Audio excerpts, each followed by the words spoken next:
लखनऊ विश्वविद्यालय के लाल बहादुर शास्त्री छात्रावास में बुधवार रात मेस के खाने में कीड़ा निकल गया। इससे छात्र भड़क गए और मेस संचालक के खिलाफ मोर्चा खोल दिया। छात्रों ने नारेबाजी करते हुए जमकर हंगामा किया। हंगामा इतना बड़ा कि छात्र और मेस के कर्मचारी भिड़ गए। छात्रों ने खाने की थाली फेंक दी। हंगामा बढ़ते देख प्रोक्टोरियल बोर्ड की टीम ने मामले को शांत कराया।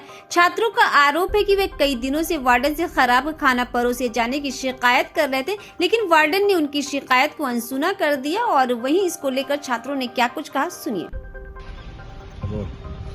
छात्रावास के मेस के खाने में कल कीड़ा निकला है, क्या कुछ कहेंगे इस पूरे मामले को लेकर? देखिए, कल लखनऊ विश्वविद्यालय के लाल बहादुर शास्त्री छात्रावास जो कि छात्रों के लिए अलॉट किया जाता है, उसमें पता चला कि शाम को खाने में कीड़ा निकला। ये बड़ी दुर्भाग्य की बात है कि लखनऊ विश्वविद्यालय ने A++ होते हुए 100 करोड़ का फंड आते हुए 200 करोड़ का फंड आते हुए सभी डिपार्टमेंट की फैसिलिटी इंफ्रास्ट्रक्चर सब देखा जाता है, लेकिन छात्रों के स्वास्थ्य के साथ और शिक्षा के साथ किस प्रकार का खिलवाड़ किया जा रहा है कल हमें देखने को मिला। लखनऊ विश्वविद्यालय में आप देखिए कि फंड के नाम पर सरकार से पैसा उठाया जाता है, लेकिन ग्राउंड रिपोर्टिंग क्या है ये हम देखते हैं। अभी कुछ दिन पहले ही विश्वविद्यालय के सभी हॉस्टलों के इंटर हॉस्टल शुरू हुए थे।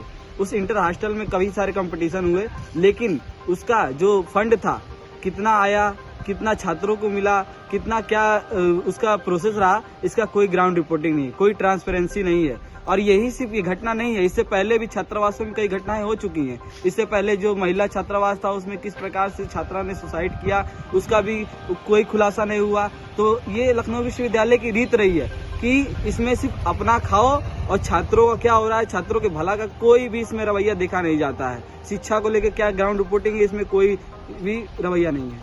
तो क्या लगता है इस तरीके खाना परोसा जा रहा है, क्या इसकी मिलीभगत हो सकती है? पूरी तरीके से मिली भगत है, सब पैसा इधर से उधर होता है। आप बताइए 38,000 रुपए एक छात्र का जो हॉस्टल अलॉट कराने के लिए 38,000 रुपए देता है।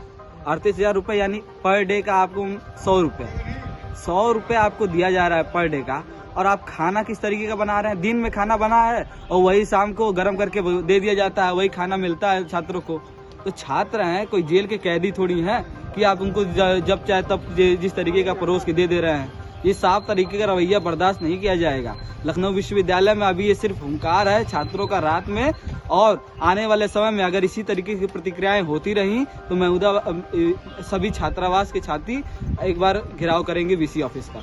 इस पूरे मामले पर आपकी विश्वविद्यालय प्रशासन से कोई बातचीत हुई? विश्वविद्यालय प्रशासन से कल बातचीत हुई। विश्वविद्यालय प्रशासन का हमेशा से वो बैकफुट पे रही है, हमेशा से अपने लोगों को बचाने के चक्कर में रही है। छात्रों के से कोई कभी, यही सिर्फ छात्रावास की घटनाएं नहीं, विश्वविद्यालय की भी कई घटनाएं होती हैं, कोई भी प्रशासन सुनने को तैयार नहीं होता है। उन्हें छात्रों से कोई मतलब नहीं है, उन्हें सिर्फ अपने प्रशासन को बचाने का रवैया रहा है। और एक महत्वपूर्ण बात बता दें कि ये लखनऊ विश्वविद्यालय के जो छात्रावास का टेंडर एक व्यक्ति को मिला है जिसका नाम जितेंद्र है, वो आज तक कभी देखने नहीं आए हैं छात्रावास में कि कैसा सब छात्रों का जो कर्मचारियों का है, किस तरीके का काम चल रहा है, आज तक कभी देखने नहीं आया। बस पैसा उनको पहुंच जाता है और कितना पैसा कितना मिलता है छात्रावासों में, कोई इसका कोई रिपोर्ट नहीं है। देर रात मेस के खाने में कीड़ा निकला है, क्या कुछ कहेंगे इसको लेकर? क्या कारण है, किसकी मिलीभगत हो सकती है इसको लेकर? विश्वविद्यालय के प्रशासन के फाइलों में इन छात्रावासों का मौसम बड़ा गुलाबी है, लेकिन हकीकत आप यहाँ आके देखेंगे, हकीकत तो आप देख ही रहे हैं कि किस प्रकार से खाने में कीड़े निकल रहे हैं। तो इन सभी कीड़ों का और विश्वविद्यालय के भी कीड़ों का आप समझ रहे हो मेरा इशारा किस तरफ है।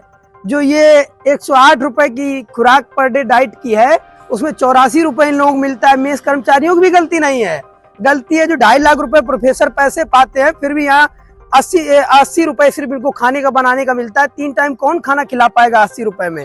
आप बताइए। जहाँ 108 रुपए की डाइट है, इनके पेट नहीं भरता, इनकी झोली खाली रहती है। इनके बच्चे विदेशों में पढ़ते हैं ना, यहाँ पढ़ाएं, यहाँ रखें, सरकारी में पढ़ेंगे तब इनको पता चलेगा कैसे क्या होता है। इन सभी कीड़ों का सिर्फ एक इलाज है, वो छात्र संघ चुनाव। और जिस दिन छात्र संघ चुनाव बहाल होगा तो इन सभी सरकारी से लेके जितने कीड़े हैं सब कीड़ों का इलाज हो जाएगा। और किसी भी प्रकार के कीड़ों के, इसीलिए सरकारें डरती हैं कि छात्र संघ चुनाव ना हो। यहाँ छात्र संघ चुनाव होगा, छात्र अपने अधिकारों की बात करने लगेंगे, अपनी मांगों को मनवाने लगेंगे, कल VC साहब के बाहर बैठ जाएंगे, छात्र संघ होगा तो छात्र संघों से हर एक सरकार डरती है, ये सरकारी कीड़े भी डरते हैं। इसीलिए देखिए अभी छात्र संघ की बात करने लगेंगे, आप छात्र संघ की बात करिए जाके, तुरंत कहने लगे वो तो गुंडे हैं, छात्र नेता गुंडे हैं, छात्र नेता अपराधी हैं। अरे तुम गुंडो हमको बताओगे, यहाँ छात्रों का हक खा जा रहे हो। 108 रुपए डाइट है, उसमें 80 रुपए उनको सिर्फ मिलता है। बेचारे कहाँ तक खाना बना के 3 टाइम खिलाएंगे बताइए? कीड़े नहीं तो क्या खिलाएंगे? इन सरकारी कीड़ों को वही खिलाना चाहिए। रात प्रोक्टोरियल बोर्ड की टीम के कुछ लोग आए थे आपको यहाँ छात्रावास आप लोगों से बातचीत करने? उनका तो सीधा वही रवैया है कि आएंगे यहाँ पे, देखिए बेटा शांत हो जाइए, अभी हम आगे देखते हैं क्या कार्रवाई होगी। कुछ नहीं होगी, 2-4 दिन वही माहौल रहेगा, फिर खत्म हो जाएगा वही बस। कहा जा रहा है कई दिनों से खाना जो है खराब परोसा जा रहा था, वार्डन से इसकी शिकायत की जा रही थी। खाना तो खराब रहेगा, जब कह दिया ये सरकारी कीड़े जिनको 2.5 लाख रुपए सैलरी मिलती है, वो छात्र संघ के नाम पे जिनको चिढ़ है, वो यहाँ बैठ के 80 रुपए में खाना बनवाने के लिए डाइट इनको देंगे, 38 रुपए कमीशन काटेंगे पर बच्चे का, तो पेट से काटेंगे, कहाँ जाएगा आप बताइए? खाना कहाँ से अच्छा बनेगा? कीड़े नहीं तो कहाँ बनेंगे? सरकारी कीड़ों का पहले इलाज करना पड़ेगा। जो 2.5 लाख प्रोफेसर यहाँ पाते हैं और यहाँ भी पैसे लेते हैं, सरकारी कीड़ों का सबसे पहले इलाज होगा और छात्र संघ बहाल होगा। मैं कहता हूँ मैं इनका इलाज करवाने का काम करूंगा, या सरकार बदलेगी, और सरकार बदलेगी, सत्ता बदलेगी तो ये सब बदल जाएंगे। देश विदेश की ताज़ा खबर पाने के लिए हमारे चैनल NTV निष्पक्ष को सब्सक्राइब करें व बेल आइकन दबाना ना भूलें।